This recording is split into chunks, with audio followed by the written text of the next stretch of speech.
Good afternoon. My name is Lisa Gammon Olsen, and I am going to tell you my story today called Remembering Green. It is the fourth book in the American Her Story series published with Ishward Publishing, one snippet of American history as seen through the eyes of one young girl. Throughout the story, you'll probably notice there are words that you maybe think, I wonder if I heard that right. And there are, I believe, 10 Ojibwe words throughout the book. See if you can figure out what they mean. In the back of the book, there is a glossary that talks about how to pronounce each word. And I worked extensively with my friends from Lac to Flambeau. So I'm not that great at speaking Ojibwe, so I will do my best when I'm reading it. So once again, it's called Remembering Green, and I hope you love reading it as much as I liked writing it. Nimishomas! I call frantically. Nimishomas! My heart is pounding as I race down the familiar needle-covered path through the forest. I call and call for my great-grandfather. When I finally found him, he is sitting at the base of a majestic oak tree, sound asleep. He is so still, a white memengua rests on his furrowed brow, its soft velvety wings opening and shutting in time with his breath. My great-grandfather is the eldest member of our tribe. His long white hair is pulled back neatly with strips of leather. His brown skin is as soft as a flower petal and is deeply wrinkled. He is Nibwakwa, very, very wise, and that is why I need to talk to him so badly. Grandfather, I say a bit louder as I squat down next to him and gently prod his shoulder. He says, opening one eye. Who is it? He shifts slightly and stretches his legs out in front of him. It's me, I say, your great-granddaughter, Wenonah. Ah, Wenonah, my great-granddaughter, he chuckles. First daughter of my first granddaughter, Booshu. Yes, I see you. His eyes are dark and thoughtful as his eyes travel over my face, up to my hair. He raises an eyebrow, and the little white butterfly perched there flies away. They cut it. I hear my voice crack a little as I struggle not to cry. I reach up to tug on the familiar braid that used to hang over my shoulder, sometimes to help me think I would chew on the end. Now it's gone, just below my ears, and a jagged line of hair skims my forehead. And they took my majagude, the soft one, the one that Ninakolma speeded for my birthday. They gave me this to wear. I tug at the dark, scratchy fabric of the dress I am wearing. And they make me wear shoes all day with buttons that squeeze and pinch my feet. I glance down at my bare feet, wondering if I'll ever find where I've thrown the offending shoes into the woods. He closes his eyes tightly and then opens them. When our eyes meet again, his are glistening at the corners. Tears? But do you know the worst part, Grandfather? I am aware how high my voice has become, and I don't even try to stop the tears that I feel running down my cheeks. We're made to speak English, only English, and they have even stolen my name, Grandfather. They say I am to be called Evelyn, not Wenonah. I say, lifting my chin. Even my name is wrong. I hate it there. If you let them take me back to the Shamokaman school, I will run away again. Sit beside me, granddaughter, he says, softly patting the earth. Sit here beside me, and we will think on this matter of the white man's school that is worrying you so. We sit and think for so long, I wonder if he's fallen asleep again. I feel lost. My heart pounds. I am afraid. Who am I?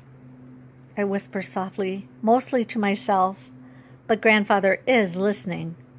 You are Wenonah, he says finally. You are Ojibwe, girl of the Anishinaabe tribe, beloved daughter of the people. Ninuzishe, girl of the Loon clan, descendant of the great chief Kishkaman. You are who you always have been, who you always will be. But how do you know for sure, Nimishomas? I ask. Shamokaman wants to change me. They want to change all of us. Why can't we be who we are? Why can't I live here with you? Why do I have to go to the boarding school? Things are changing in our world, Wenonah, he whispers. The white man has come, and he does not understand our ways. Man fears that which he does not understand. He thinks his ways are best and that our ways are strange, so he seeks to change us. Walk with me, granddaughter, he says. His dark eyes reflect bits of light like stars in the night sky. Look around you, he says, sweeping his arms wide. What do you see? I see waves rippling on the Zagayagan, I say, looking around. The rice is ready. I see an island with tall, dark pine trees that touch the clouds and dark thunderheads billowing up in the western sky. I see canoes, flowers, squirrels, and yellow butterflies, and living green growing plants everywhere. Yes, remember the green, he says. When you see the growing plants, know that we are all connected to each other and to the earth. Our lives intertwine with nature. What happens to one will have consequences for the other. What do you hear, Ninuzishe? I close my eyes. I hear geese honking overhead and the wild cry of a loon. I hear the rustle of leaves all around me. There's the tap-tap of sticks knocking the reeds together and the soft hiss of ripened rice falling into the canoe. I hear a moog buzzing in their hive, bullfrogs croaking and splashing in the cattails. I strain to hear more. There, grandfather, the slap of a mixed tail on the water. And if somebody calls the beaver by another name, is it not still a beaver, Winona? What do you smell? I take a deep breath. I smell smoke from a campfire, water lilies, tobacco, wet leaves, blackberries, and venison cooking. Yes, grandfather nods. Familiar smells are good reminders of home. And now, dear one, what do you feel? He pulls me closer and his dark eyes gaze into mine. The wind brushing my cheek, I say. The vibrations of the drum in the distance. The rumble of thunder. My heart beating. Yes, he says, pressing my hand to my chest. You will feel your heart beating and remember the dancing and the singing of the Anishinaabe, your people. You will see the blue sky in the day and the same moon that night that I see, and know that although we are apart, we are Mamaway, together. Change is coming, Winona. It is already here. But it is not the learning or the white man that will change you. It is the forgetting. You must remember all you've seen today. Lock these memories here in your heart. Keep them safe. Our people will need to remember the Anishinaabe ways and pass them on. Now, tell me, who are you, child? I am Anishinaabe, I cry, holding my hands to the sky. I am first daughter, girl of the Loon clan, descendant of Chief Kishkaman. I am beloved daughter of the people. I am Winona.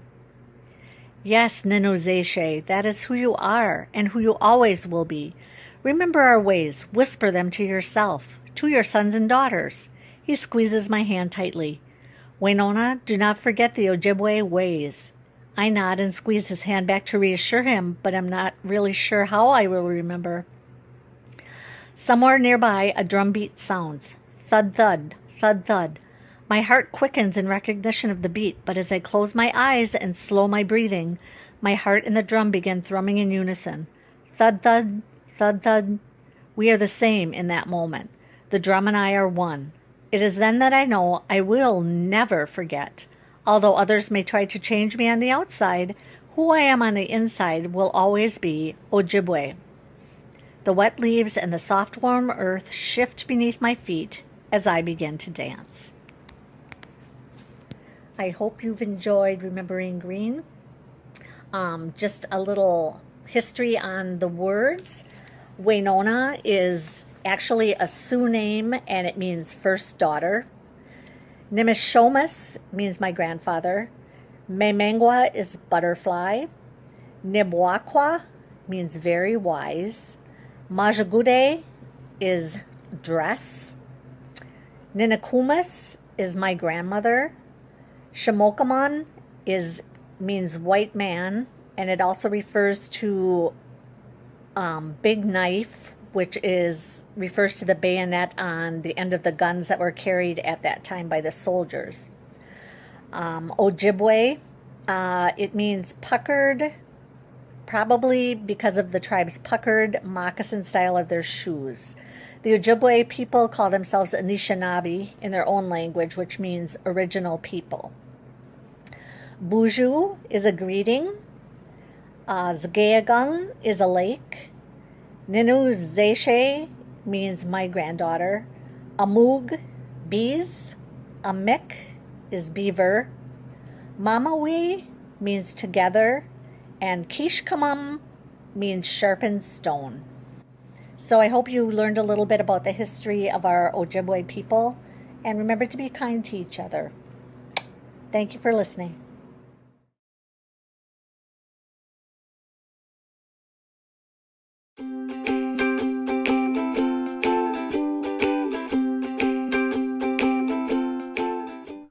This reading of Well Earth, Well Me is by the author and photo illustrator Kenda Swartz Pepper. Well Earth, Well Me.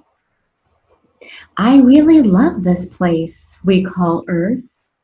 I've been playing here since the day of my birth.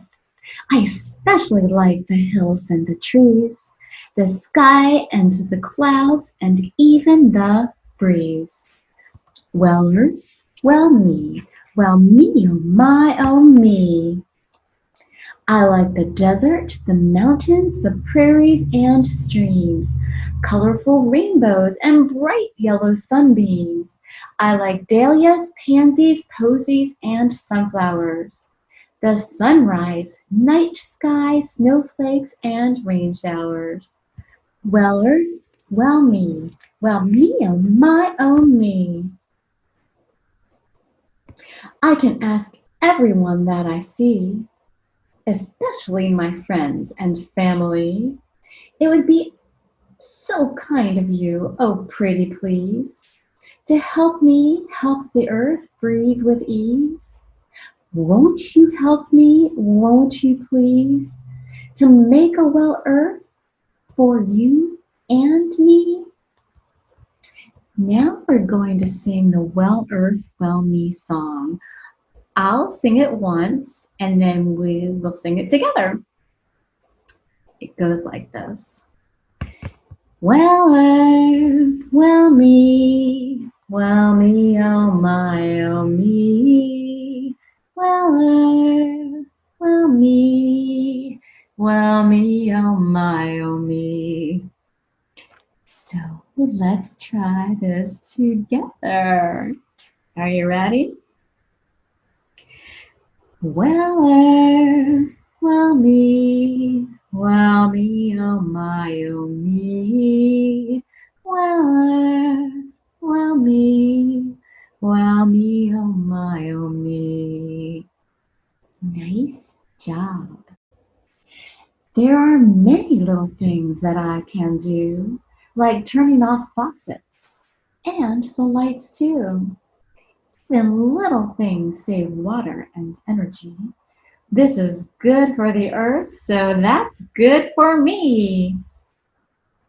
Well Earth, well me, oh my, oh me. Well Earth, well me, oh my, oh me. Some books are made from recycled paper and even banana leaves. That's good for the earth and great for the animals that live in the trees. Well Earth, well me, oh my, oh me. Well Earth, well me, oh my, oh me. Nice job. I eat vegetables that are green and purple and orange and red. This makes the earth colorful and keeps my body well fed. Well Earth, well me, oh my, oh me. Well Earth, well me, oh my, oh me. Fruits of all colors like yellow and blue are yummy and sweet and so good for me too. Well Earth, well me, oh my, oh me. Well Earth, well me, well me, oh my, oh me. I can plant little seeds that grow into flowers that feed honeybees and give them their powers. The bees use those powers to pollinate more flowers. Well, earth, well, me, oh my, oh me. Oh, earth, well, me, oh my, oh me. How sad to see litter on our pretty planet. Are there others like me who will grab it and can it? Did you know that litter bugs are not bugs at all? They're people, all kinds, some big and some small. Litter bugs toss trash right down on the ground, which gives me a frown the whole way around. I'd like to add that if you become a litter warrior and you're outside picking up litter, be really careful not to pick up sharp objects and make sure you wash your hands really well when you're finished. Let's sing. Well, earth, well, me, oh my, oh me. Well, earth, well, me, oh my, oh me. Recycle or reuse? It's easy to decide. I choose to reuse. I choose it with pride. I use a cup, a thermos, sometimes a canteen. It's the best I can do to keep the earth green. Well, earth, well, me, oh my, oh me. Well, earth, well, me, oh my, oh me. I care for turtles, birds, and all of Earth's creatures. I care for humans too, no matter their features. Well, earth, well, me, oh my, oh me. Well, earth, well, me, oh my, oh me. When we go to the store, we bring our own bag because paper takes trees and plastic's a drag. On this page, you'll see a picture of our dog, Stella. Stella reminds us to bring our reusable bags when we go to the grocery store. She's a very good dog. Well, earth, well, me, oh my, oh me. Well, earth, well, me, oh my, oh me. Whether I live in the country or in a big city, on top of a mountain or down by the sea, make the best choice and know that I'm free to use my power to make a well earth, and especially a very well me. Well earth, well me, well little old spectacular, amazing, wonderful, adorable, earth-loving, huggable, sunshiny, fabulous me. Well earth, well me, oh my, oh me. Well earth, well me, oh my, oh me. I hope you enjoyed this reading of Well Earth, Well Me. Together we can do our part to make a very well earth and a very well us. Have a great day and thanks for being a part of Well Earth, Well Me. Let's sing one more time.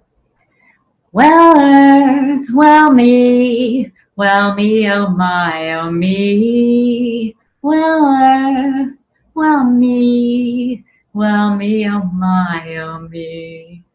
Bye now.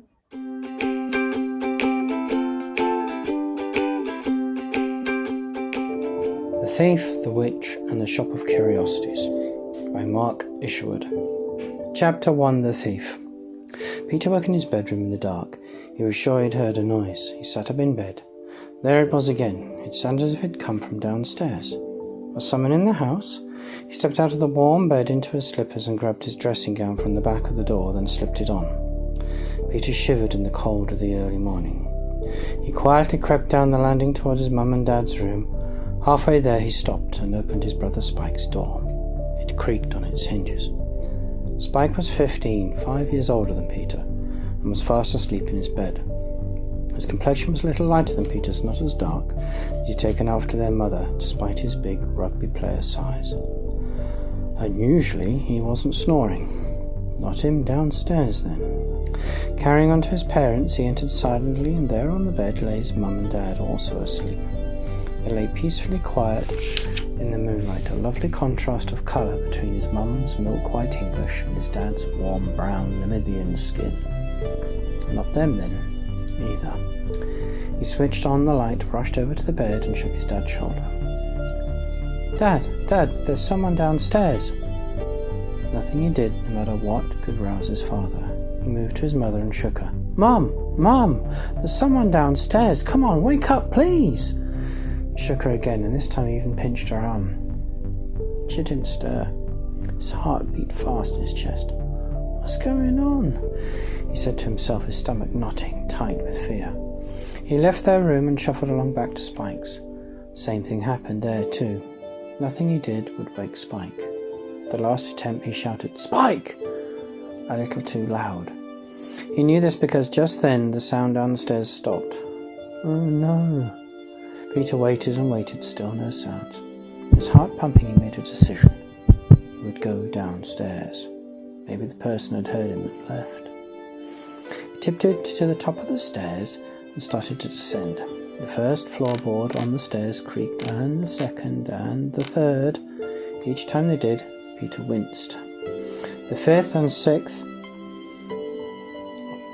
were silent, though his imagination wasn't. In his mind, he imagined a tall, scary burglar with a large knife waiting for him. Peter's breath came hard and loud. He tried to quiet down, but couldn't. He was sure the burglar, if he was still there, could hear him. He got to the bottom of the stairs, looked left and right, but saw no one. No burglar. He stepped out of the hallway into the living room. His knees trembled. Turned the light on, but it didn't work. The electricity's off. Peter finally noticed him. The curtains had been partially left open in the bay window of the front room. A tall male figure stood in the orange half-light from the street. Peter screamed and ran. The figure followed him silently and steadily. Peter raced for the door, shouting as loud as he could, "Help! Help! Mom! Dad!" No help came. Peter frantically unlocked the door. His fingers fumbled as he turned the key. Mum was getting closer and closer. Finally, the door unlocked and opened. The burglar stopped only a few feet behind him. He said nothing but watched silently. Peter ran into the night shouting for help. He went straight to the next door house and banged on their front door. No reply. He tried the next house and the next. No one was coming to help him. The feeling of panic was overwhelming. The police station isn't far, he thought, and started to run again, and that was when he started noticing. He couldn't put his finger on it to start with, but then he realized the night was utterly still.